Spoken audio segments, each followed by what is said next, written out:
Hello everybody, welcome to the channel. In this particular video we're going to be having a look at some of the tools that I've been using for the demolition work or the removal of floors, stringers, bulkheads from my boat, and also looking closely at some of the cutting blades that I've been using in the angle grinders and in the recep saws.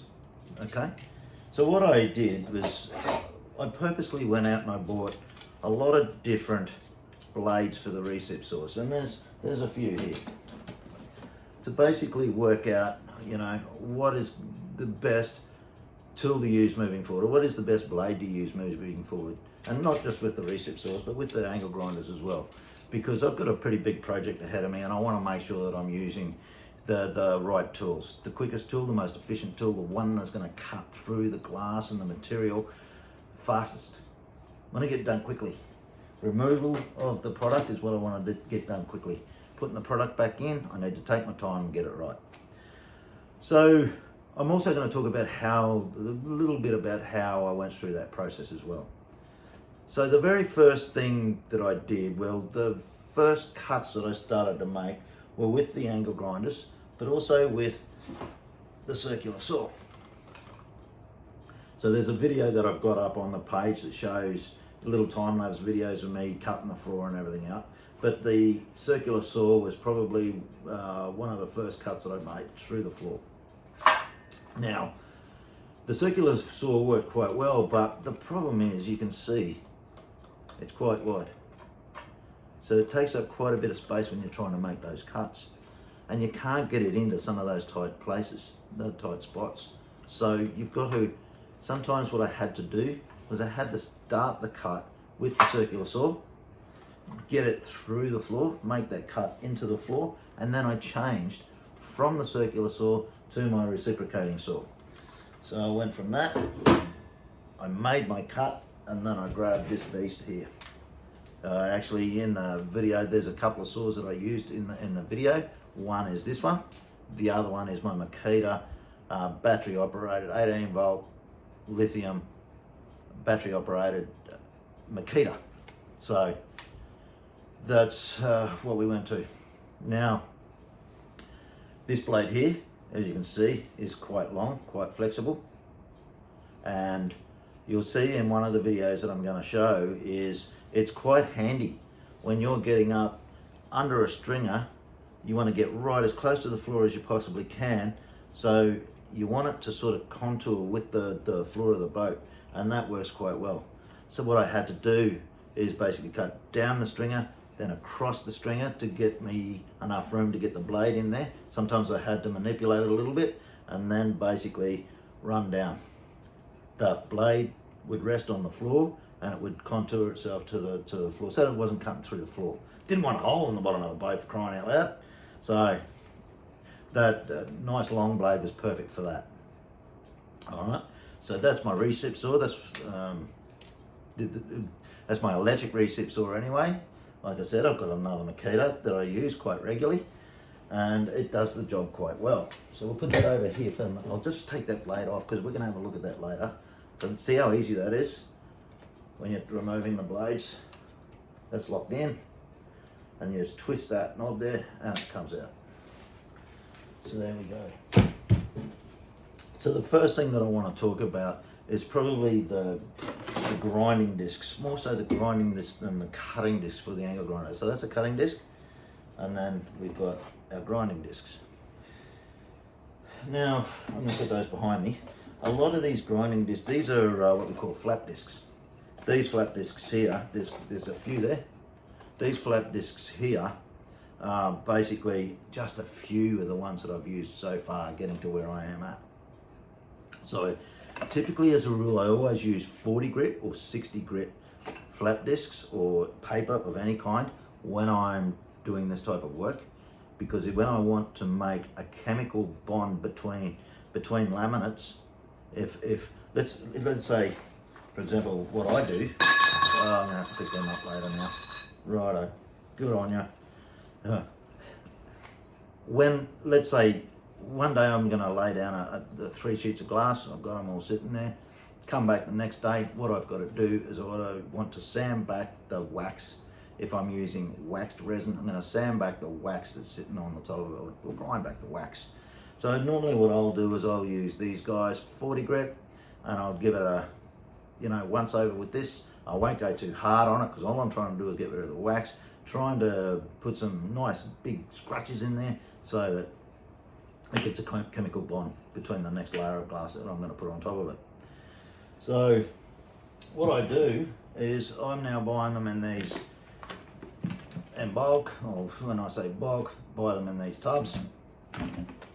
Yeah, 15 40 grit flat discs. I get these from a tool supplier up here, and you can quite easily see the difference between what is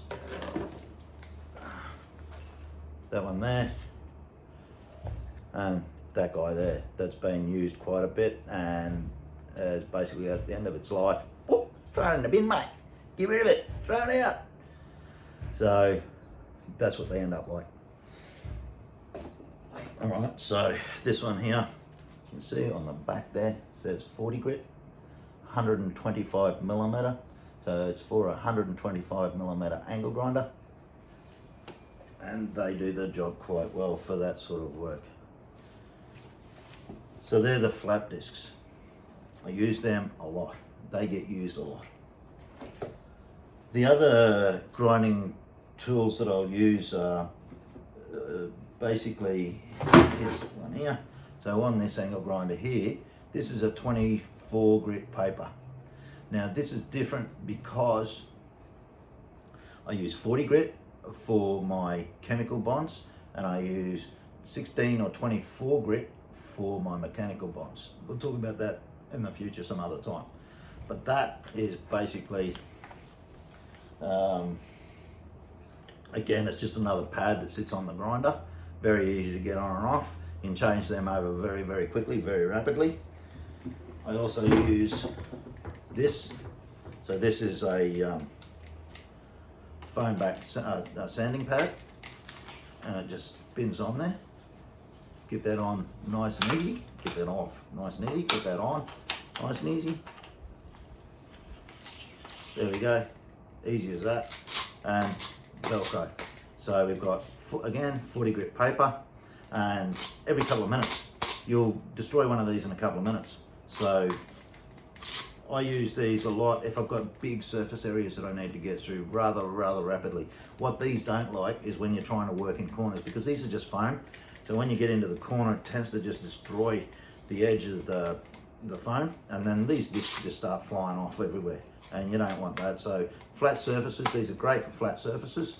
Work very, very well, very, very quickly, and that's the one I absolutely prefer, especially if I'm going to need a nice finish when I'm getting towards the end. Okay, I don't want any ruts and dips and everything else. I want a nice flat surface. So I'll use this when I'm doing that kind of work. The flat discs are relatively good for that sort of thing as well. You've just got to be careful. You just got to be careful not to push it too far, because if you push it too far and you spend too much time on one spot, you'll get a rut, and it'll continue throughout your work. And then what you've got to do is you've got to rework it. You've got to come back and glass it again, or fair it, or do some other work. So, you know, we really don't, well, I don't want to be doing that anyway. The other one, this is another grinding disc. So this is a disc that I've used in the construction industry to grind back concrete. I went out and bought this because I thought, I wonder what this is going to be like on the fiberglass. I wonder what it's going to be like to remove the layers of fiberglass and the flow coat and gel coat, and I was hoping it was going to be really, really good. The problem that I found with this compared to these is this, it rips it up very, very quickly, but you've got to be more careful. You've got to have that dexterity about you. You've got to look very closely at your work. You probably get used to these, but I found that what I was doing was, it was just like uneven sections, and I've decided to go back to using the flat disc for certain areas, and it completely depends on what I'm doing and what the finish is that I want. If it's under the floor and I'm not too worried about, you know, that uneven section, put a layer of glass over the top, it'll still be uneven, but it'll be all right, you know. If it's on the outside of the boat, and I certainly don't want those indentations, and I don't want a rough finish, I want a nice finish. But for the nice finish, I would definitely go to the sanding pad that I was showing you earlier. And then we change from our, you know, probably wouldn't even start with 40 grit on the outside of the boat. It depends. I am, and that's another story. The paint on the outside of my boat is peeling off. When it was painted, I don't know who painted it, how they painted it, but they clearly didn't do it properly because it's peeling off everywhere. It looked fine when it was put in the water. When I bought the boat and we did a heap of work to it, I did not paint it. We put it in the water and then the paint started peeling off. So that's going to be something else that we're going to do further down the track. So that's them. That's our grinding discs. So my go-to for the grinding discs are basically the flat discs. Like I was saying, buy them in the bulk packs, and you know, the paper.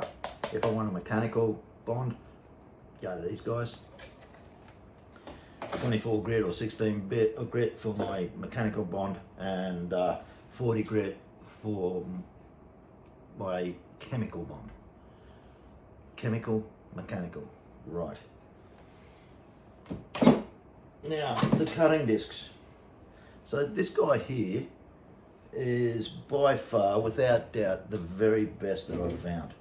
It is the one that is cut through almost everything with ease. And I say almost everything. So through laminates, fiberglass itself, through the foams, so cord laminates, it worked quite well. Tin bar is sort of struggled a little bit and started to smoke up and everything, but it worked quite well. Just excuse me for a second, guys. I'll pick up that disc that I dropped earlier. Oh no, I'm back. There are actually two discs down here, and I'll show you the two. So this guy here is a typical 1mm cutting disc, and I've used this a lot for cutting steel and fiberglass in boats, but in smaller boats. This particular project is quite big. The problem that you have with these sometimes is what happens is you can almost see on that edge, these edges here, it starts to get a bit rough around there. And what happens is if you continue to go too far, then these start to fly apart. You really don't want that, especially when you're doing fiberglass work. You don't want bits of, cutting discs flying out at you and hitting you in the eye. And that's another point, is you need to make sure we always wear our PPE. I should stop saying you need to, because I'm not here to teach you stuff. I'm showing you how I've done mine. If you choose to do it the same way and you get something from it, great. But I'm not here to teach. I'm here to show you what I'm doing and how I'm doing it. And if you get something from that, oh, sweet, good stuff. So that's that guy. These are diamond tip cutting blades for the angle grinder. Just happen to have kept the packet for one of them, and that's it there. So what they do is they call them, the correct name, I'll turn it around for a second, 125mm Pro Tradesman diamond blade segmented cutting disc. So that's the guy that I've found so far that's just way above the rest. It just stands out above the rest. It works great, cutting through the glass and everything else. The good thing about this too is when you have a look at them, is they're quite thick. And that's good for when you're cutting a slot into something. If you want to cut a slot into the floor or a wall or anything for that matter, it doesn't really matter.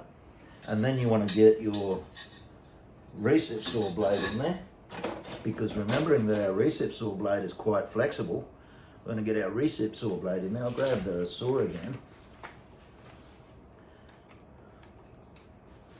Oopsie, get that down in there. So we grab the right one. We can start our cut with that, but sometimes what I've had to do too, and I'll explain. So sometimes if there's something in the way, I'll make a cut with this, I'll come along with this, I'll get this blade into the cut that I've made, and then I'll maneuver it along, I'll get it into position, bring it down the wall or whatever, and then, like I was showing you before, it's quite flexible. The blades are quite flexible. So you can get them into tighter spots, and you can get those nasty little bits and pieces out where these other things just won't work. Alright, so that's that guy. Now, I'll take that off again because I do want to show you the different blades. So, I find that the battery operated Makita angle grinders are very, very good at what they do. They work well. The only problem is, let's say a 6 amp hour Makita lithium battery on an angle grinder when you're working it hard will only last 10 minutes, 10, maybe 15 at the most. You know, so that's when I go to my electric guy. That's when I go to this guy. And if I've got hours and hours and hours and hours of grinding to do, then I'll typically use this. I have got a lot of batteries. I've got heaps and heaps of batteries, but it's just easy to keep the workflow going. Use this guy. Oh, this is something that I wanted to show you too. This guy, this one here. So what happens is, you know, you're working these guys quite hard for hours and hours at a time sometimes. That one's dead. So that grinder there I've destroyed it. It's done a lot of work for me. It's served its purpose, but it's dead. I've got another two sitting here at the moment. So, you know, that's going to go in the bin and I'll be using those. Now, our recip saw blades. I bought a big bunch of them. I bought all of these so that I could work out which one was the best one, what was going to work the best for me on my project, but I also wanted to do it so that you guys don't have to do that, because they're quite expensive. I'll explain the best one in a minute, but the ones that I found work the best is you get these multi-purpose ones, alright, and then you get these, what they call demolition blades, okay? So that one is probably, that would be my third choice if I couldn't find these other guys. Now I'm not talking about brands here, guys. I'm just showing you the different types of blades. The brands, I don't care which brand you buy, whether it's you know, Diablo or Kanga or whatever. But the whole idea, I'm not sponsored by any of these guys either. They're just, excuse me. That's what happens is when I start talking too much, throat gets dry. Should have a glass of water here beside me, shouldn't I? Or a beer, that'd be better. Should have a beer sitting there. Yeah, no, okay. All right, so there you go. So there are those two guys. That's number 3, that's number 2, all right? Number 1, by far, number 1 is this guy, carbide teeth. Ooh, that's fancy stuff. Really is, guys. That works extremely, extremely well. Carbide teeth. Carbide teeth. Yeah, you get it. So carbide teeth is the way to go. Now, the reason for that is, 1 is longevity. They last a very, very long time. But 2, the ease of cutting. So one of the things that I do is basically let the blade and the tool do the work for me. Now, sometimes you'll see me and I'm pushing them and really getting a bit impatient, and I'll start pushing a little bit hard. But when you've got a very good blade and you've got the right tools and the good equipment, then you can let the tool and the blade do the work and just put as much pressure on it as you need to just continue moving along. Sometimes you'll feel that this thing just wants to go and just push it through, no worries at all. But carbide teeth for those. And the other thing was these other guys, I don't know if I mentioned it, but they're a diamond blade. The whole thing's not diamond, obviously. It'd be worth a fortune. I could never afford to buy one. But It's, I think I pointed it out before, diamond blade. Pro Tradesman diamond blade, says it on the packaging there. So diamond blades and carbide teeth. Very important, very important. They're basically my go-tos now for this project, especially moving forward. They're the ones that I'm going to use. If I want to cut something out quickly and I've got the room, I can get the angle grinder in there, then I'll use this guy, just done. If I've got to basically in a tight spot and I can't get the recip saw blade in there, then I'll try and make a cut either with the circular saw or push one of these blades down in to the cut that I've already formed and continue on with it and get it done. And that's the way that I do it. That's the way I'm going to do it moving forward. I've done most of my demo work on this boat, but you know, things change, and there might be another product come out in the future that might be better than these. I probably highly doubt it, but these things have been around for a while and they work a treat. So that's what I'm using moving forward anyway. Look, I hope you got something out of that. You might be new to this sort of industry. You might be, you know, not the sort of person that works on the tools all the time. I do, and I'm used to it, but be very, very careful whatever you're doing. Always remember to work carefully, use your PPE. Now, I'm not going to harp on this too much because people get a bit tired. Oh, mate, don't preach, right? Well, I'm not preaching. I'm just saying, please work carefully. Wear your PPE, hearing protection, eye protection, foot protection, all your PPE, and stay safe, guys. Look, I hope you found this interesting. Please like and subscribe. This is a very new channel. I am creating a lot more content down in the future. Well, hopefully going to be creating a lot more content in the future. I really want to get a lot of information out there. So please remember, like and subscribe, and we'll see you on the next one. Thanks, guys. And remember, be safe. You're working with this stuff. All right? Cheers.